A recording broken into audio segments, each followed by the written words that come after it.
I often like to view creepy things on the internet. I don't totally know why. I've just always been intrigued by things that are just off. Any media is fine to take in the contact.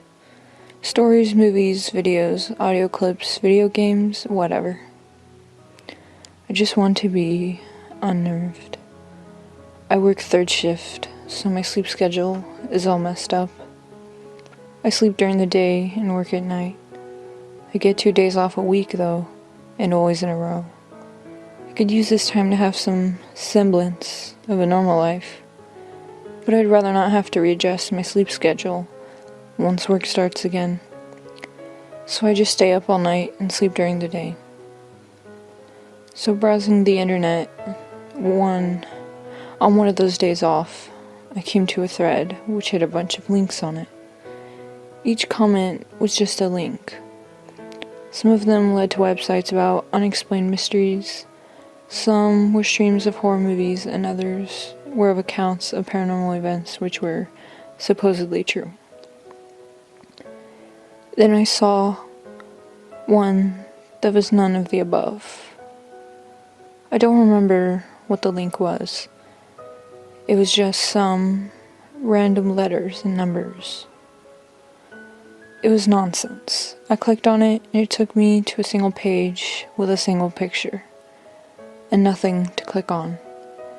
It auto full screened and refreshed at random intervals, anywhere between roughly 2 and 10 seconds.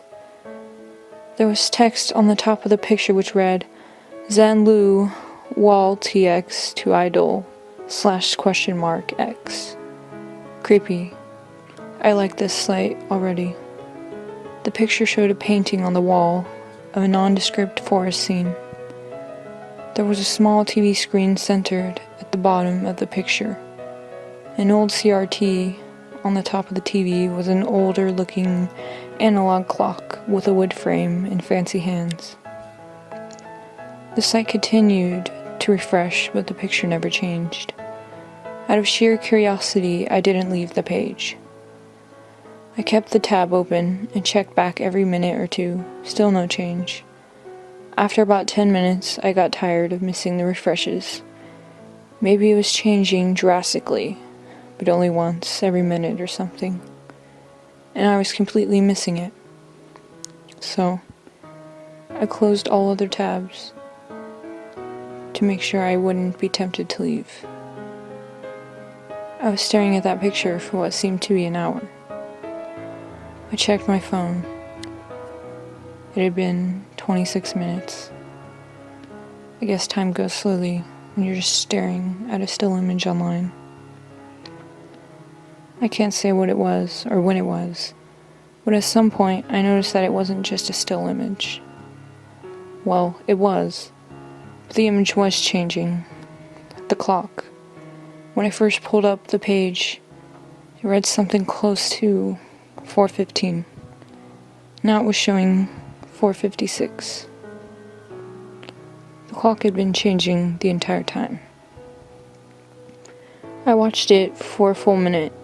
Somewhere along the refreshes I saw the minute hand change to 57. The time on the clock didn't reflect the real time. Still though, this was dedication. Someone had to take a picture once per minute for an hour, or at least 45 minutes, and then have it change every minute. I kept watching it until it showed 5 o'clock. I expected it to shift back to 4, but it just went to 5:01. That's even more impressive. Maybe it went for a full 12 hours. Someone needs a job. Anyway, now I was hooked.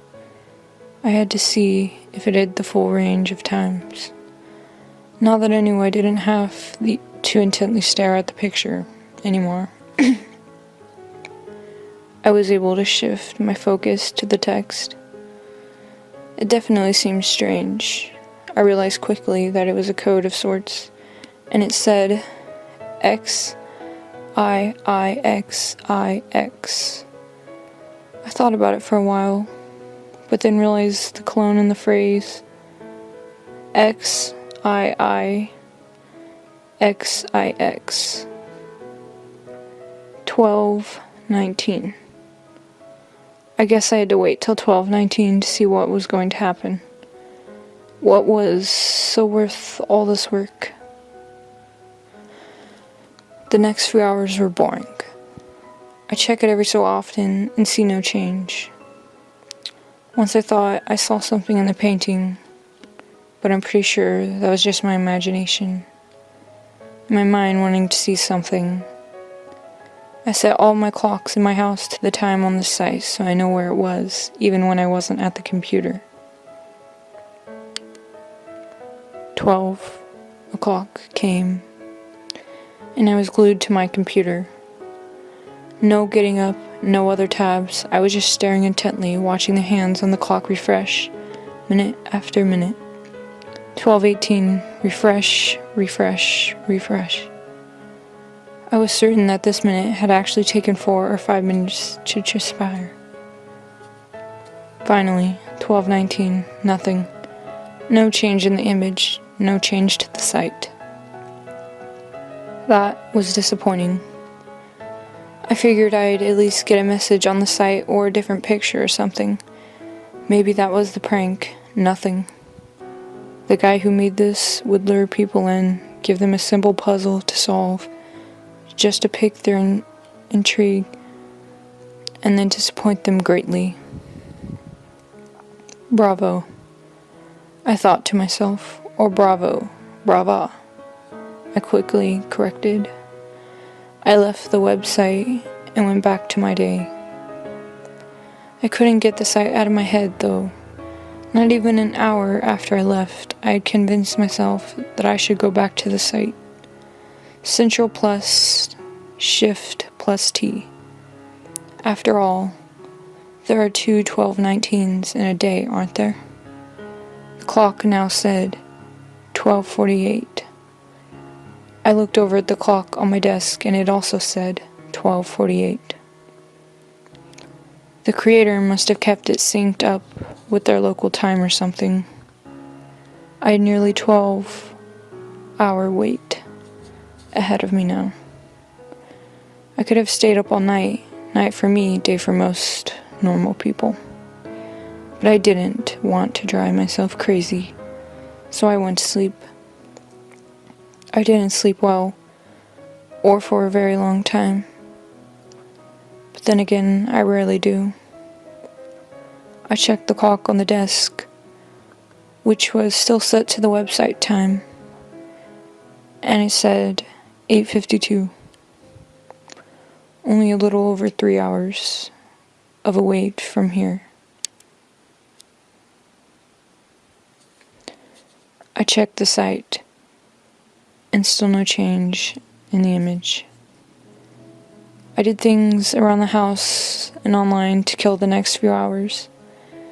As soon as the clock was near 12 though, I was once again seated firmly in front of my computer screen. The next 18 minutes were agonizing. The last minute was even worse. The hands of the clock once again struck 12:19, and once again, nothing happened. I was distraught. I had invested a lot of time into this. The minute wasn't over though, so I continued to watch. I then heard a click, quiet but still audible. After that, I noticed that the web page wasn't constantly refreshing anymore. The screen on the TV began to brighten. Finally, what I had waited for was happening. As the screen on the TV brightened, I began to be able to make out an image. It was small, because the TV screen on my monitor was only about 2 inches wide, but I could still see clearly that there were showing woods. Maybe it was the forest in the picture. The camera was bobbing up and down as grass and leaves passed by. It must have been someone filming themselves walking. The camera was kept pointed at the ground for the first minute or so, but then slowly started to point more horizontally. I could see that they were coming up on a yard. Some houses flashed quickly on the edges of the screen. There was some talking in another language. I couldn't say what the language was. And then clicks and clunks, like they were dealing with equipment. The camera made larger movements than before. I realized as the sounds went away and the image stabilized dramatically that they had been setting it up on a tripod. Once they got it set up, I heard a little more talking, and then the camera made one final turn. During the turn, I could see that it was set up just along the woods. The camera finally stopped shaking, and there was a house centered within the frame. As small as it was, I could tell it was my house. I jumped up from my desk chair, but kept my eyes fixed on the screen. The men abandoned their camera and walked up to my house. They stood at the door for what was possibly 20 seconds, but it seemed like 5 minutes. I didn't know what to do. I didn't know if there was anything to do. They knocked on the door. I heard it faintly through my speakers, but it wasn't at the door. Not hearing it within my house calmed me down enough to check the door. Nobody was there. Nobody was in the yard, but I couldn't make anything out past a couple 100 feet. It was dark out, and the moon wasn't very bright. I closed and locked the door and ran back up to the computer. The screen was still displaying these two men standing at the door. They knocked again, but this time harder. I watched as the door opened. A man answered it. I couldn't make him out. I was half expecting it to be me. I was relieved, though, to see that it wasn't me. I have brown hair. The man on the screen had red hair. One of the men gestures something to him, and the red-haired man begins to close the door. At this point, the other man shoves the door open again, pulls a gun from his belt, and shoots the man in the head. I felt my face go pale, and my jaw fell open. My vision started to go black, but I forced myself to keep my composure. The two men ran from the door and toward the camera and the small TV screen on my monitor. And in the blur of motion, I could see that both men were smiling widely. They grabbed the camera, not bothering to take it off of the tripod, and ran into the woods again. The camera swiveled on the tripod and showed one of the men's faces, but quite blurrily. He looked at the camera, reached over toward it with his other hand, and the screen of the TV went blank. The page refreshed again, but only once, and the clock still read 12:19. I exited out of my browser and even shut down my computer. I ran to the door one last time to see if I could see anything. Once again, there was nobody there. To this day, I have no clue what actually took place. I haven't had the nerve to revisit that website, or ask anybody what happened to it, or what happened to the people who lived there before I did, and I'm not sure I ever will.